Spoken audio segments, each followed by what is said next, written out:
اعوذ باللہ من الشیطان الرجیم بسم اللہ الرحمن الرحیم رب اشرح لی صدری ویسر لی امری واحلل عقدۃ من لسانی یفقہوا قولی رب زدنی علما۔ قرآن پاک کا 27واں پارہ قال فما خطبکم، 7 سورتوں، 20 رکوع اور 399 آیات پر مشتمل ہے۔ میں نے مختلف مضامین کی روشنی میں اس پارہ کو ڈیوائن سیکرٹس یعنی ربانی راز کا نام دیا ہے۔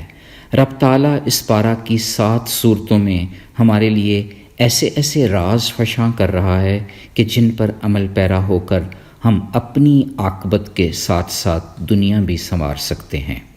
شکر ہے کہ ہمیں سورہ الذاریات سے رب کی فرما برداری اور اپنے آپ پر غور و فکر کا راز مل گیا۔ سورہ الطور میں سے بڑی نیکی یعنی حق کو مان لینا علم میں آ گئی۔ اسی طرح سورہ النجم سے یہ راز مل گیا کہ انسان کے لیے وہی کچھ ہوتا ہے جس کی وہ جستجو کرتا ہے۔ سورہ القمر میں تقدیر اور تدبیر کے راز کھل گئے۔ سورہ الرحمن سے سجدہ ریزی کی چھپی حقیقتیں عیاں ہو گئیں۔ پھر رب کی ثنا بیان کرنے اور یوں دل کی صفائی کا راز سورہ الواقعہ سے مل گیا۔ سورہ الحدید نے ہمیں رب تعالیٰ کو قرض دینے کا ڈھنگ سکھلا دیا۔ اس پارے کے پہلے رکوع میں حضرت ابراہیم علیہ السلام کے سوال کا جواب دیتے ہوئے فرشتے کہتے ہیں کہ نافرمانی کرنے کی وجہ سے قوم لوط پر پتھروں کی بارش کا حکم دیا گیا۔ قوم لوط کی ہلاکت رہتی دنیا تک کے لیے نشان عبرت ہے۔ پھر اسی طرح فرعون اور اس کے لشکروں کی ہلاکت، قوم عاد کی بربادی، قوم سمود اور قوم نوح کی تباہی کے واقعات میں نشانیوں کے ساتھ ساتھ تنبیہ بھی ہے۔ دوسرے رکوع میں اللہ تعالیٰ کے ساتھ کسی کو شریک ٹھہرائے جانے کی سخت ممانعت کی جا رہی ہے۔ رسولوں پر ہمیشہ سے جادوگر یا دیوانہ ہونے کا الزام لگتا رہا ہے۔ حکم دیا جا رہا ہے کہ نصیحت جاری رکھی جائے کیونکہ اہل ایمان کو اس سے فائدہ ہوتا ہے۔ پھر واضح ہو گیا کہ جن اور انسان کی تخلیق کا مقصد بھی یہی ہے کہ وہ صرف اور صرف اللہ رب العزت کی عبادت کریں۔ تیسرے رکوع میں سورہ طور کا آغاز ہو رہا ہے جس میں 5 چیزوں کی قسم کھا کر روز قیامت کی آفاقی سچائی بیان کی جا رہی ہے۔ کوہ طور کی قسم کے ساتھ ساتھ کتاب مستور کی قسم، بیت المعمور کی قسم، آسمان کی قسم اور سمندر کی قسم کھا کر یقین دلایا جا رہا ہے کہ عذاب الہی کو کوئی نہیں روک سکتا۔ حق کو جھٹلانے والوں کا برا حال ہوگا۔ ربانی رازوں سے مزید پردہ چاک ہو جائے گا۔ پرہیزگار جنت میں داخل کیے جائیں گے۔ اہل جنت آپس میں خوب خوش گپیاں لگائیں گے۔ پھر چوتھے رکوع میں کئی ایک خوبصورت سوالات اٹھا کر سچائی کے راز کھولے جا رہے ہیں۔ اگر یہ مشرکین سچے ہیں تو قرآن جیسی کوئی ایک ہی بات لا کر دکھا دیں۔ 5ویں رکوع میں محمد مصطفیٰ صلی اللہ علیہ وآلہ وسلم کو چمکتے تارے سے تشبیہ دے کر اس کی قسم کھائی جا رہی ہے کہ وہ کس طرح معراج سے آفاقی راز لے کر نیچے اترے۔ مزید واضح ہو گیا کہ اللہ کے رسول نہ تو بھٹکتے ہیں اور نہ ہی وحی کے بغیر کچھ بولتے ہیں۔ پھر جبرائیل علیہ السلام کا آپ صلی اللہ علیہ وآلہ وسلم کو قرآن پاک سکھلانا اسی رکوع میں ہے۔ پھر آگے چل کر سدرۃ المنتہا کا محل وقوع اور اہمیت بیان کی جا رہی ہے۔ معراج کے اس سفر میں کئی ربانی راز کھلتے ہیں۔ دیدار کے سموں میں نہ تو نگاہ بہکی نہ ہی حد سے آگے بڑھی۔ یقیناً آپ صلی اللہ علیہ وآلہ وسلم نے پیغمبر کی بڑی بڑی نشانیاں دیکھیں۔ پھر چھٹے رکوع میں واضح ہو رہا ہے کہ مخصوص دعوے سے نیکی حاصل نہیں ہوتی۔ مشرکین کے پاس شرک کا راہ اختیار کرنے کی کوئی دلیل نہیں، محض گمان ہے۔ اس میں کوئی شک نہیں کہ گمان حق کے مقابلہ میں کوئی فائدہ نہیں دیتا۔ اس رکوع میں بڑے گناہوں سے بچنے والوں کے لیے خوشخبری ہے، مغفرت کی اور معرفت کی۔ پھر 7ویں رکوع میں اطاعت الہی سے منہ موڑنے والوں کی مذمت کی جا رہی ہے۔ انسان کے لیے وہی کچھ ہے جس کی وہ جستجو کرتا ہے، ہر کاوش کا پورا بدلہ دیا جائے گا۔ مزید واضح ہو گیا کہ اللہ تعالیٰ ہی موت و حیات کے خالق ہیں۔ رکوع کی آخری آیت مبارکہ میں اللہ کے حضور سجدہ میں گر جانے اور عبادت کرنے کی تلقین بھی کی جا رہی ہے۔ 8ویں اور 9ویں پارے میں یعنی سورہ القمر میں قیامت کو جھٹلانے والی قوموں کا انجام بتایا گیا ہے۔ قوم عاد، قوم سمود، قوم نوح، قوم لوط کی سرکشیوں اور انجام کا ذکر ہے۔ 10ویں رکوع میں فرعون اور اس کی قوم کی تباہی کا ذکر ہے۔ مجرمین جو کہ گمراہی اور دیوانگی میں مبتلا ہوتے ہیں، ان پر سخت عذاب کا بیان ہے۔ اسی رکوع میں یہ ربانی سچ بھی کھل گیا کہ رب نے پیدا ہونے سے پہلے ہی ہر شخص کی تقدیر کا تعین کر دیا۔ تقدیر کا ہر پہلو اللہ کے حکم کے تابع ہے، جو آنکھ جھپکنے کے سمے ظہور پذیر ہوتا ہے۔ ہر وہ کام جو ہم کرتے ہیں ہمارے نامہ اعمال میں لکھا جاتا ہے۔ 11ویں رکوع یعنی سورہ الرحمن کا آغاز اللہ رب العزت کے مبارک نام الرحمن سے ہو رہا ہے۔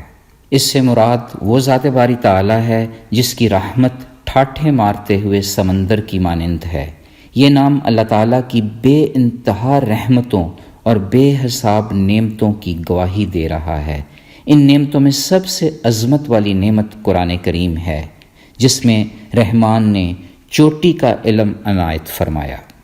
اس رکوع میں یہ بھی واضح ہو گیا کہ کائنات کی ساری مخلوقات رب کے آگے ہی سجدہ ریز ہوتی ہیں۔ یہ ربانی راز ہمیں بھی اسی ذات باری تعالیٰ کے حضور جھکنے کی تلقین کر رہا ہے۔ تکرار کے ساتھ اس بات کی وضاحت ہو رہی ہے کہ انسان رب کی کون کون سی نعمتوں کو رد کرے گا۔ 12ویں رکوع میں واضح کر دیا گیا کہ رب کے علاوہ ہر چیز کو فنا ہے۔ روز قیامت کسی سے کچھ پوچھنے کی ضرورت پیش نہیں آئے گی، بلکہ چہروں اور پیشانیوں کی رنگت سے سب کچھ عیاں ہو جائے گا۔ 13ویں رکوع میں اس امر کی وضاحت ہو گئی کہ جو اپنے رب کے حضور کھڑا ہونے سے ڈر گیا اس کے لیے 2 جنتیں ہیں۔ پھر جنت کی بیش بہا نعمتوں اور مزید 2 جنتوں کا بیان بھی اسی رکوع میں ہے۔ بخاری کی حدیث ہے، رسول اللہ صلی اللہ علیہ وآلہ وسلم نے فرمایا، 2 جنتیں ایسی ہوں گی کہ جن کے برتن اور دیگر تمام چیزیں چاندی کی ہوں گی، اور 2 جنتیں ایسی ہوں گی جن کے برتن اور دیگر تمام چیزیں سونے کی ہوں گی۔ جنت عدن میں اہل جنت اور اللہ تعالیٰ کے دیدار کے درمیان صرف اللہ عز و جل کے چہرہ پر کبریائی کی چادر حائل ہوگی۔ 14ویں رکوع میں سورہ الواقعہ کا آغاز قیامت کے احوال سے ہو رہا ہے۔ اللہ تعالیٰ کے مقرب بندوں کے لیے انعامات در انعامات کا ذکر ہے۔ نہ کبھی سر میں درد ہوگا، نہ ہی عقل میں فتور آئے گا۔ 15ویں رکوع میں اصحاب الیمین کا نہایت خوبصورت انداز میں بیان ہے، جن پر رب کی نعمتوں کی بارش ہوگی۔ مزید واضح ہو گیا کہ جو کھیتوں کو اگاتا ہے، پانی اور آگ مہیا کرتا ہے، وہی ذات انسان کو دوبارہ زندہ کرے گی۔ 16واں رکوع قرآن کریم کی عظمت و احترام کا راز کھول رہا ہے۔ اسے پاک لوگ ہی چھو سکتے ہیں۔ اللہ کے معزز فرشتے بھی اس پاک کلام کی عزت کرتے ہیں۔ پھر اس رکوع میں روح نکلتے ہوئے انسان کی بے بسی کا منظر پیش کیا گیا ہے۔ اس رکوع اور سورہ الواقعہ کے اختتام پر اللہ کے پیغمبر کے توسط سے ہم سب کو یہ نصیحت کی جا رہی ہے کہ رب کی تسبیح اور حمد و ثنا بیان کرتے رہیں۔ 17ویں رکوع یعنی سورہ الحدید کے شروع میں ہی پھر سے یہ راز کھل رہا ہے کہ زمین و آسمان میں پائی جانے والی تمام مخلوقات اللہ کی تسبیح کرتی ہیں۔ ترمذی کی حدیث ہے کہ اللہ کے رسول صلی اللہ علیہ وآلہ وسلم نے فرمایا، اس سورہ حدید میں ایک ایسی آیت ہے جو 1000 آیات سے بھی زیادہ فضیلت رکھتی ہے، اور وہ آیت نمبر 3 ہے، یعنی هو الاول والآخر والظاہر والباطن وهو بكل شيء علیم۔ پھر اسی رکوع میں اللہ اور اس کے رسول پر ایمان لانے کا حکم دیا جا رہا ہے۔ حکم کی تعمیل ہمیں اندھیروں سے نکال کر روشنی کی طرف لے جاتی ہے۔ 18ویں رکوع میں ایک اور ربانی راز بھی اجاگر ہو گیا کہ اللہ کی راہ میں خرچ کرنے والے اللہ کو قرض دے رہے ہوتے ہیں، جو کئی گنا بڑھا کر دنیا اور آخرت دونوں جگہ لوٹایا جاتا ہے۔ مومنوں کو اپنے دل نرم کرنے کی نصیحت بھی کی جا رہی ہے۔ اللہ اور اس کے رسول پر ایمان لانے والے ہی صدیق اور شہداء ہیں۔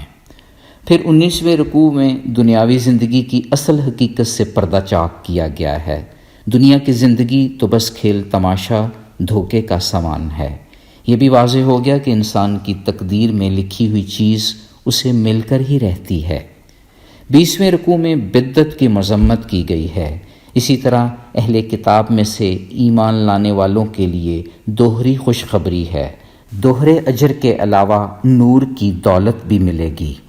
اگر اس 27ویں پارے کو اختصار میں سمجھنے کی کوشش کریں تو یہ راز ربانی فشاں ہو جاتا ہے کہ معراج کے سفر سے محمد مصطفیٰ صلی اللہ علیہ وآلہ وسلم نماز کا تحفہ ہی نہیں بلکہ سورہ البقرہ کی آخری چند آیات بھی لائے، اور راز کے اندر چھپا راز یہ کہ اپنی امت کی بخشش کی طلب کرنے کی کنجی بھی ساتھ لے کر آئے۔